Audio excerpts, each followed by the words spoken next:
Hello guys, welcome back Sky Mobiles. நம்ம இன்னைக்கு கொண்டு வந்திருக்கிறது டெமோ மொபைலும் சீல்டு கட்டு மொபைலும் கொண்டு வந்திருக்கோம். ஒவ்வொன்றா என்னென்ன மொபைல் என்னென்ன ரேட்டுன்னு நம்ம பார்ப்போம். பாத்தீங்கன்னா விவோல V60 மொபைலு, இது டெமோ மொபைலு. இது ஒரிஜினல் ரேட் பாத்தீங்கன்னா 39,000 ரூபா இருக்குது. நம்ம ஆஃபர்ல கொடுக்க போற ரேட் பாத்தீங்கன்னா வெறும் 28,000 ரூபா கொடுக்க போறோம். கூடவே கிளாஸ் கோச்சும் வரும். இது 8GB RAM 128GB ஸ்டோரேஜ், கூடவே கிளாஸ் கோச்சும் வரும். அடுத்த மொபைல் பாத்தீங்கன்னா டெமோ வேரியன்ட் தான், Oppo A5 Pro. இது 8128. இது டெமோ மொபைல் தான்.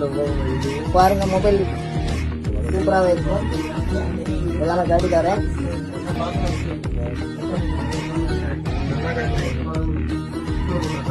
சூப்பரா இருக்கும். அடுத்து பாத்தீங்கன்னா ஜஸ்ட் சீல்டு கட்டு மொபைலு, விவோ V70 மொபைலு. இது ரேட் பாத்தீங்கன்னா 46,000 உள்ள மொபைலு, 9,000 ரூபா பிளாக் டிஸ்கவுண்ட்ல கொடுக்க போறோம். இது ரேட்டு பாத்தீங்கன்னா 37,000 ரூபா வருது. கூட கிளாஸ் கோச் வரும். இந்த ஆஃபரை மிஸ் பண்ணாதீங்க, அள்ளிட்டு போங்க. Welcome to sky mobiles.